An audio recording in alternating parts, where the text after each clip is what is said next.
ठाकरे बंधूंच्या युतीच्या घोषणेला अगदी काही वेळ राहिलेला आपल्यासोबत आमदार महेश सावंत सर आहेत। सर, आज युतीची घोषणा होते, दोन्ही कार्यकर्त्यांमध्ये उत्साह आनंद आपल्याला पाहायला मिळतो। आपण पाहू शकता, आपण स्मृतीस्थळावर आहे, मात्र बाळासाहेबांना इथं अभिवादन केल्यानंतर या युतीची घोषणा होते। उत्साह आनंद दोन्ही पक्षात आहे। दोन्ही पक्ष आज आनंदित आहेत, कारण ह्या मुंबईमध्ये खरी ताकद ही ठाकरे बंधूंचीच आहे आणि ती दोन्ही ताकद जरा विस्कळीत झालेली होती।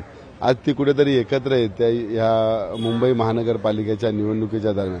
म्हणून दोन्ही कार्यकर्ते अतिशय उत्साहात आहे की कधी एकदा युती जाहीर करतो आणि आम्ही गळ्यात गळे मिळ। आतापर्यंत आम्ही गळ्यात गळे घालून फिरतच होतो, पण अधिकृत घोषणा झाल्यानंतर त्यात वेगळा आनंद। आज संध्याकाळी प्रत्येक शाखेत मनसैनिक शिवसैनिक एकत्र येऊन फटाके वाजवणार आहेत। यावेळी सातत्याने ठाकरे ब्रँडचा उल्लेख केला गेला होता दोन्ही पक्षाकडून, मात्र ठाकरे ब्रँड हा मुंबईत शिल्लक राहणार नाही या निवडणुकानंतर, अशा प्रकारची टीका सातत्याने आता सुरू केली सत्ताधारी पक्षाने। बघा, ते काय ना बालिश बहुत बडबडला असा म्हण आहे म्हणतात महाभारतात, तसे असतील लोक, ते बडबड करत राहतील। बडबड करणाऱ्यांचं तोंड का आम्ही धरू शकत नाही। 16 तारखेला त्याचं उत्तर देऊ आम्ही। जागा वाटपावर चर्चा संपन्न झाली संपूर्ण? आता युती जाहीर केली म्हणजे जागा वाटप निश्चित झाल्या ना।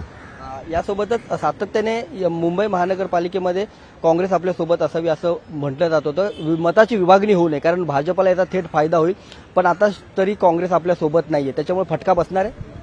बघा, काँग्रेसच्या मागच्या वेळी आम्ही वेगवेगळे लढलो तरी काँग्रेसच्या ज्या जागा होत्या त्या त्यांनी आपल्या शाबूत ठेवलेल्या होत्या। तसे त्यांचे जे ज्या ज्या एरियामध्ये त्यांच्या जागा आहेत त्या जागा ते जिंकणार आणि त्याचा फायदा शेवटी आमच्या होणार ना भविष्यात आम्हाला त्यांचा सुद्धा। ठाकरे बंधूचाच महापौर यावेळी बसणार विश्वास आहे? ठाकरे बंधूंचा महापौर बसणार नक्कीच। तर ठाकरे बंधूचा महापौर या मुंबई महानगरपालिकेवर या निवडणुकीनंतर नक्कीच बसेल असा विश्वास जो आहे तो महेश सावंत यांनी तो व्यक्त केलेला आहे। उमेश करंजकर, लोकशाही मराठी, मुंबई। लोकशाही मराठी, ऐका, पहा, जागरूक रहा।